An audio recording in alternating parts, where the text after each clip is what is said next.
Hello guys. तो हम लोग इकोनॉमिक्स में दो बहुत ही इंपॉर्टेंट साइंटिस्ट का नाम पढ़ते हैं, that is Hicks and Slutsky. Hicks substitution effect and Slutsky का सब्स्टिट्यूशन इफेक्ट। अभी सब्स्टिट्यूशन इफेक्ट हो क्यों रहा है? क्योंकि कंज्यूमर का इनकम चेंज हो रहा है।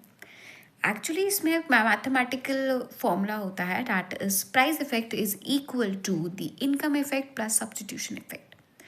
तो नॉर्मल बिहेवियर अगर हम कंज्यूमर का देखें तो जैसे जैसे इनकम इंक्रीज होता है तो कंज्यूमर का बिहेवियर क्या होता है कि वो ऐसी कमोडिटीज़ को ख़रीदता है जो ज़्यादा जिनका प्राइस ज़्यादा होता है।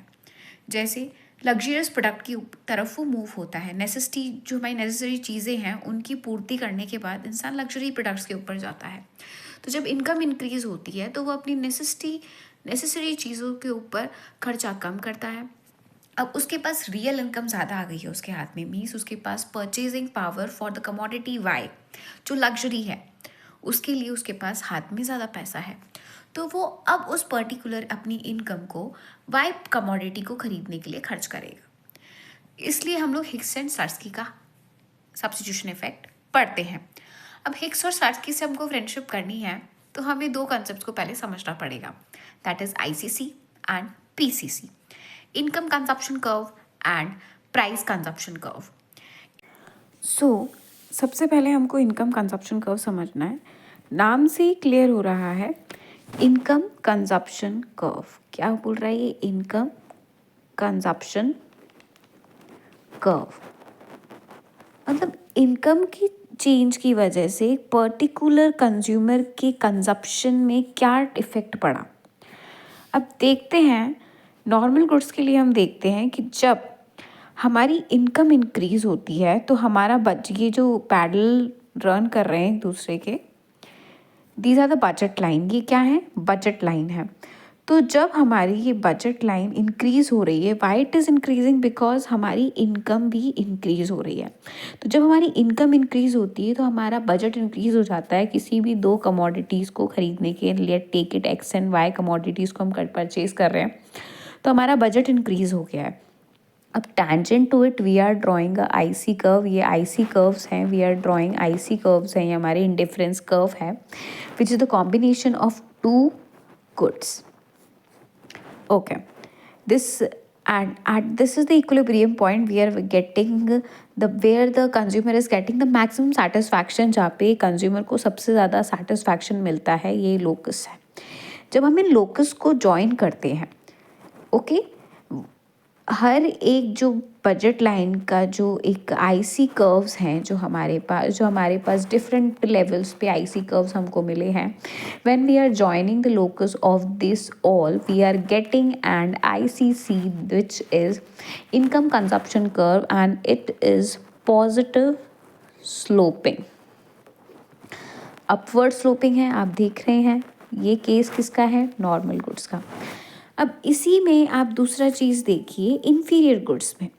इन्फीरियर गुड्स में हमने एक्स को इन्फीरियर गुड माना, मतलब अब हम लोग 2025 में हैं तो let's take it this example only कि अब इन्फीरियर गुड क्या हो गए हैं? वीट और राइस। और नॉर्मल गुड्स में मतलब एक लग्जरी गुड्स में देखा जाए तो मिलेट अब लग्जरी गुड हो गया है।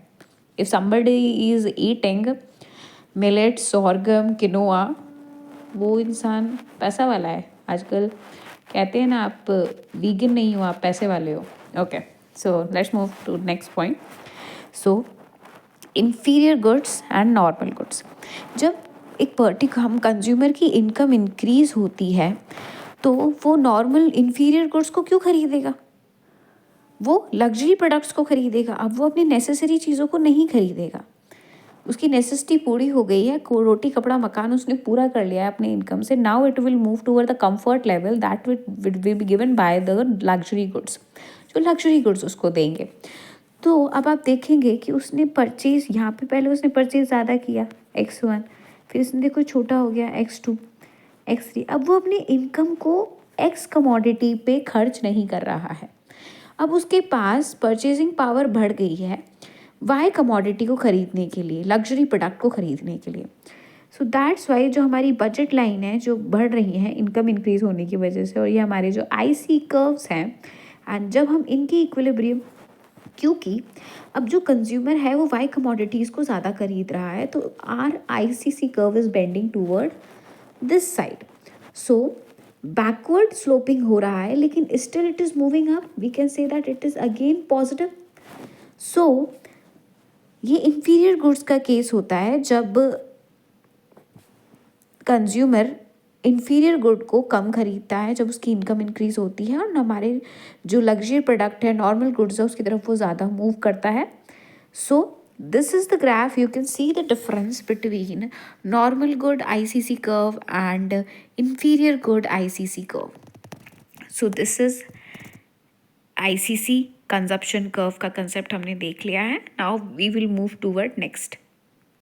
सो आईसीसी कर्व जो हमने पढ़ा है, इनकम कंजप्शन कर्व के बाद एक छोटा सा कंसेप्ट भी आता है, दैट इज एंगल्स कर्व और एंगल लॉ. ये जो एंगल हमारे इकोनॉमिस्ट थे, उनका कहना ये था कि कंज्यूमर का बिहेवियर उन्होंने पढ़ा, अलग अलग गुड्स को वो किस तरीके से परचेज कर रहा है जब उसकी इनकम इंक्रीज हो रही है. सो एंगल भाई साहब ने कहा कि नॉर्मल गुड्स को, लग्जरियस गुड्स को और नेसेसरी गुड्स को, जिनको हम नॉर्मली नेसेसिटी होती है, जो बहुत ज़रूरी है जिन गुड्स का खरीदना, उस पर कंज्यूमर अपनी इनकम कैसे खर्च करेगा. तो उनका ये था, उन्होंने एक्सपेंडिचर पैटर्न पढ़ा, कंजप्शन एक्सपेंडिचर पैटर्न का चेंज होता हुआ उन्होंने देखा जैसे ही कंज्यूमर की इनकम इंक्रीज हुई. जब कंज्यूमर की इनकम इंक्रीज होती है तो हमारे नेसेसरी जो फूड, क्लोथ्स, इसके ऊपर वो कम खर्चा करता है, वो अपनी लग्जरीज की तरफ ज़्यादा मूव करता है. ये उन्होंने बिहेवियर कंज्यूमर का देखा. अब उन्होंने देखा कि जो कंज्यूमर था, जैसे सॉल्ट है, तो एंगल कर्व सॉल्ट का बिल्कुल स्ट्रेट जाता है, इट इज़ नॉट चेंजिंग, क्योंकि ये तो नेसेसरी है. इनकम इंक्रीज हो या मत इंक्रीज हो, सॉल्ट तो खरीदना ही पड़ेगा. शुगर एंड सॉल्ट, गरीब की झोपड़ी में भी आपको नमक मिल जाएगा और बड़े से बड़े अंबानी के घर में भी आपको नमक मिल जाएगा. ठीक है. सो तो एंगल भाई साहब का ये कहना था कि जो कंज्यूमर है वो नेसेसरी गुड्स के लिए जो उसका कंजप्शन बिहेवियर है, इनकम इंक्रीज होने पे वो रिलेटिवली लेस है उनको कंज्यूम करना, और लग्जरी के ऊपर जब उसकी इनकम इंक्रीज हो रही है तो वो उनको रिलेटिवली मोर रिलेटिव है, ज़्यादा है. मतलब it is he is spend the consumer is spending more money on the luxurious commodities. And if we are moving toward inferior goods, तो टोटल डिक्लाइनिंग है, वो इन्फीरियर गुड्स को खरीद ही नहीं रहा है. और फिर हमारे आ जाते हैं न्यूट्रल गुड्स, जिनका कोई भी इफेक्ट नहीं पड़ता, जिनका मैंने एग्जांपल दिया था salt. Straight line income increase हो नहीं हो, वो उसको खरीदेगा ही. सो एंगल कर्व का ये छोटा सा कंसेप्ट था, मैंने आपको बता दिया. अब हम प्राइस इफेक्ट के बारे में पढ़ेंगे. सो अब हम प्राइस कंजप्शन कर्व को देख लेते हैं. प्राइस कंजप्शन कर्व जो मैंने आपको बताया था, तो इनकम कंजप्शन कर्व में हमने देखा था कि इनकम चेंज होने की वजह से कंज्यूमर की कंजप्शन पे क्या चेंज आया. तो प्राइस चेंज होने की वजह से एक्स कमोडिटी की या वाई कमोडिटी की वजह से कंज्यूमर के कंजप्शन बिहेवियर पे क्या चेंज आता है. सो इसमें दो फैक्टर्स काम करते हैं जो हम लोग हिक्स एंड सार्स की अप्रोच में भी पढ़ेंगे, that is price effect is equals to income effect plus substitution effect. क्योंकि प्राइस चेंज होगा तो उसके पास हाथ में ज़्यादा इनकम होगी दूसरे कमोडिटी को खरीदने के लिए, और इस तरीके से वो एक कमोडिटी को सब्स्टिट्यूट कर देगा दूसरी कमोडिटी से. सो हमने ये बजट लाइंस बनाई हैं क्योंकि उसका इनकम इंक्रीज़ हो रहा है. सो एक्स कमोडिटी पहले वो ज़्यादा खरीद रहा था, अब वो कम खरीद रहा है, फिर और कम खरीद रहा है जैसे जैसे उसकी इनकम इंक्रीज़ हो रही है. क्योंकि आप मान लीजिए एक्स जो है कमोडिटी, शायद वो नेसेसरी कमोडिटी है या फिर इन्फीरियर कमोडिटी है, इसलिए वो उसको खरीदना कम कर रहा है. तो जैसे जैसे उसकी प्राइस इसकी डिक्रीज़ होती जा रही है, जब एक्स कमोडिटी की प्राइस डिक्रीज़ हुई तो कंज्यूमर ने उसको खरीदना कम कर दिया, उसने उसको परचेज़ करना कम कर दिया. उसके हाथ में इनकम ज़्यादा है, पैसा ज़्यादा है, उसके पास परचेजिंग पावर है टू बाय कमोडिटी. ओके. सो हमने ये बजट लाइंस हमारी बनी है एंड इनकी जो हमने टेंजेंट ड्रॉ करा है, that is IC1, IC2 which is called as indifference curve, जो टू कमोडिटीज़ का कॉम्बिनेशन है और इनके लोकस पे हमको इक्विलिब्रियम पॉइंट मिलता है। जब हम इनको इसी पॉइंट से जब हम इन सारे लोकस को ज्वाइन कर देते हैं, we are getting the PCC. So we can define that price consumption curve is a locus of a point of equilibrium of IC curves at different level resulting from, और ये IC curves हमें मिले क्यों हैं, resulting due to the change in the price of commodity. एक particular commodity की price change हुई है, इसलिए हमको अलग अलग लेवल पे आईसी कर्व्स मिले हैं और हमने हर आईसी कर्व्स के लोकस को ज्वाइन करके इसका प्राइस कंजप्शन कर्व बनाया है. सो हमने दो पॉइंट्स को समझ लिया है, that is ICC and PCC, income consumption curve and price consumption curve, जो हिक्स और स्लट्सकी को समझने के लिए बहुत ज़्यादा ज़रूरी है. तो इनकम कंजप्शन कर्व को हमने देखा कि वो हमेशा पॉजिटिव स्लोप है. देखा था आपने, पॉजिटिव स्लोपिंग था नॉर्मल गुड्स के लिए, और जब एक इन्फीरियर गुड्स लिया तो वाई कमोडिटीज़ के साथ भी उसका पॉजिटिव स्लोप आया था. एंड पीसीसी हमेशा negative, generally it is negative sloping होता है ये. और अब आपने इनकम इफेक्ट से क्या समझा कि इनकम चेंज होने की वजह से उसने नेसेसरी प्रोडक्ट्स को नहीं खरीदा, वो एक्सपेंसिव की तरफ मूव करा. सब्स्टिट्यूशन इफेक्ट क्या है कि when we are substituting the cheaper product,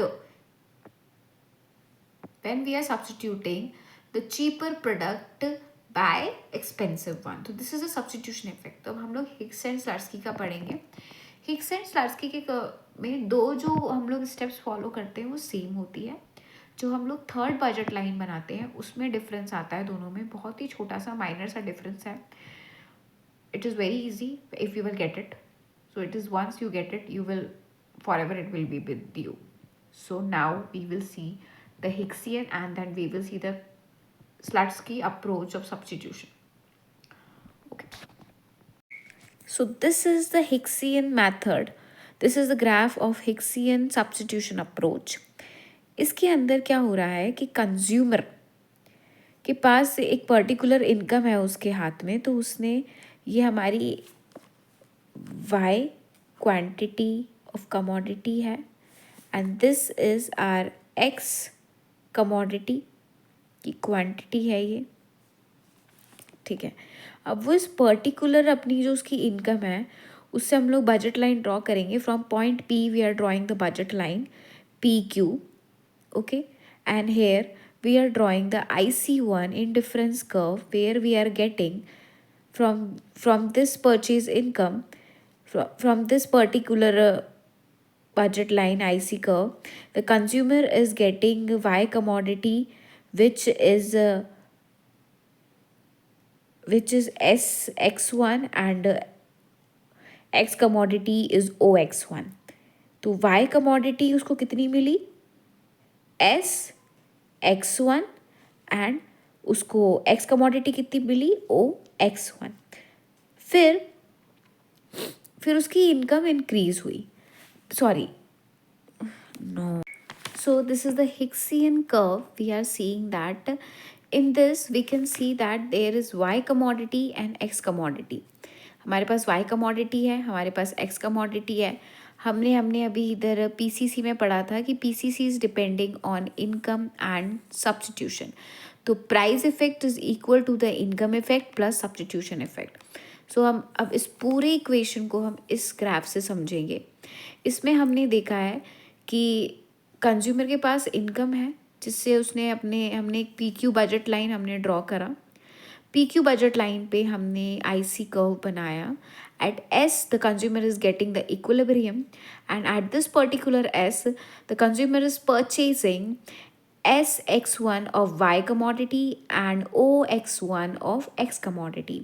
Now, अब क्या हुआ, X commodity का प्राइस फॉल हो गया, X commodity का प्राइस डिक्रीज हो गया. तो हमारी बजट लाइन क्या होगी, शिफ्ट हो जाएगी क्योंकि X commodity का प्राइस डिक्रीज हो गया है. अब ये जो पर्टिकुलर शिफ्ट होगा X1 से लेके X3 तक, वो हम क्या कहलाएंगे, इसको हम प्राइस इफेक्ट कहलाएंगे. क्योंकि X कमोडिटी का प्राइस डिक्रीज हुआ है, तब हमारी बजट लाइन उधर से हिली है. तो ये जो पर्टिकुलर चेंज जो आया है हमारी बजट लाइन के बीच में, वो एक्स कमोडिटी के प्राइस का फॉल होने की वजह से आया. So this particular shift is called the price effect. So हमारी दूसरी बजट लाइन बनती है P Q dash. P Q dash पे अब कंज्यूमर को आईसी, हमने आईसी कर्व बनाया which is tangent to the budget line, and at T the consumer is getting the equilibrium. At this particular point the consumer is purchasing TX3 of Y commodity and OX3 of X commodity. अब हुआ क्या, Hicksian में हम लोग ये particular आप याद रखना कि अब हमको वापस कंज्यूमर को इसी पर्टिकुलर पॉइंट पे लेकर आना है, प्रीवियस कंजप्शन लेवल पर हमको उसको लेकर आना है. And how can we do that? The government is putting tax. So अब टैक्स की वजह से जो उसका इनकम अब उसके हाथ में था, क्यों? क्योंकि उसके पास पैसे बच गए थे. क्यों बच गए थे? क्योंकि प्राइस ऑफ एक्स कम हो गया था, तो उसके हाथ में इनकम अब ज़्यादा हो गई थी वाई कमोडिटी को खरीदने के लिए. सो उस इनकम को वापस से इस पर्टिकुलर बजट लाइन, इस इनकम लेवल पे लाने के लिए हमने टैक्स लगाया. तो उसके पास जो परचेजिंग उसके हाथ में जो रियल इनकम थी, जो एक्स का प्राइस डिक्रीज होने की वजह से उसके पास जो पैसे बच गए थे वो टैक्स लगाने पे वापस से ले लिए गए हैं. वो वापस से इसी इनकम लेवल पर है, बट इस इनकम लेवल पे उसका सेटिस्फैक्शन हमको इंक्रीज करना है. तो हम वापस से एक बजट लाइन बनाएंगे which is parallel to the P Q dash. वो particular budget line P Q dash के पैरेलल होनी चाहिए, पर वो इस तरीके से पैरेलल होनी चाहिए कि वो हमारा जो हमने फर्स्ट IC1 कर्व बनाया था उसके ही टैंजेंट होके निकले, उसी के टैंजेंट होके निकले, उसी का IC कर्व के थ्रू ही टैंजेंट हो. So we make a budget line which is parallel to the PQ dash in such a way that it is tangent to IC1 indifference curve 1. But अब हमको satisfaction increase करना था. तो satisfaction increase करने के लिए हम लोगों ने उसका जो इक्विलिब्रियम पॉइंट है वो आर. अब हुआ क्या, इक्विलिब्रियम पॉइंट चेंज हो गया. पहले इक्विलिब्रियम पॉइंट एस था, अब आर हुआ. अब जब हम लोग पी क्यू डैश से वापस उस पर टैक्स लगा के उसका जो उसके पास हाथ में रियल इनकम थी वो हमने उससे ले ली और हम उसे दोबारा इनिशियल लेवल इनकम पर ले आए, तो ये जो पर्टिकुलर जो शिफ्ट हुआ वो किसकी वजह से हुआ? उसकी इनकम को हमने वापस से ग्रैब कर लिया टैक्स लगा के. सो ये जो पर्टिकुलर चेंज आया उसे हम इनकम इफेक्ट कहते हैं, जो X3 से X2 पे आया. Okay, so now we are putting it in the equation that substitution effect is equal to income effect minus price effect. Now we are putting जैसे मैंने आपको बताया था कि इसका प्राइस डिक्रीज होने की वजह से बजट लाइन चेंज हुई. सो X1 and X3 is the price effect and income effect क्या हो गया? X3 से X2 इनकम इफेक्ट हो. क्यों? क्योंकि हमने टैक्स लगा के उसकी इनकम जो उसके हाथ में परचेजिंग पावर थी वो हमने वापस से ले ली. तो वापस से हमने ले ली तो X3 X2 उसका ही आ गया. अब सब्स्टिट्यूशन इफेक्ट क्या है कि इनिशियली वो X1 जो था कमोडिटी ले रहा था and this is the X2. तो X1 and X2 this is the particular which is the substitution effect bye Hicksian. तो हिक्सियन का क्या था कि टैक्स लग के उसका हमने इनकम को ग्रैब किया, उसको इनिशियल लेवल पे लेकर आए और हमने जो प्राइस डिक्रीज होने के बाद एक्स की प्राइस डिक्रीज होने के बाद जो बजट लाइन बनाई थी उसी के पैरेलल हमने हमारी थर्ड बजट लाइन बनाई which is tangent to the IC1 initial budget line के IC इंडिफरेंस कर्व के जो टैंजेंट था, लेकिन हमारा equilibrium point of satisfaction for the consumer change हो गया. तो ये हिक्सियन मैथड था. ये ग्राफ बहुत इंपॉर्टेंट है. And now we are moving towards Slutsky. So now we are understanding the Slutsky method. Slutsky method में मैंने आपको पहले ही बोला था कि जो 2 स्टेप्स हैं वो सेम रहेगी. Quantity of x good and quantity of y good हमने बजट लाइन ड्रॉ करा. This is our first budget line PQ and at this budget line we are drawing an IC curve IC1 and x1. So y commodity वो कितनी purchase कर रहा है mx1 and वो x commodity कितनी purchase कर रहा है ox1. So same we are getting. और फिर वापस से क्या हुआ, प्राइस डिक्रीज हुआ एक्स कमोडिटी का, तो हमारा जो बजट लाइन था वो शिफ्ट हो गया पी क्यू डैश पर. फिर हमने वहाँ पे वापस से IC3 हमारा इंडिफरेंस कर्व बनाया, where we are taking the equilibrium point for maximum satisfaction by the of the two commodities for the consumer, in which nx3 is the quantity of y commodity he purchased, and ox3 is the quantity of x commodity जो उसने उस particular price decrease होने पे purchase करी. अब price decrease हुआ किसका, वापस से वही कंसेप्ट है, जब एक्स का, तो उसके हाथ में अब ज़्यादा पैसा है, परचेजिंग पावर है उसके पास, तो उसका वो पैसा हमने इनकम हमने ले लिया.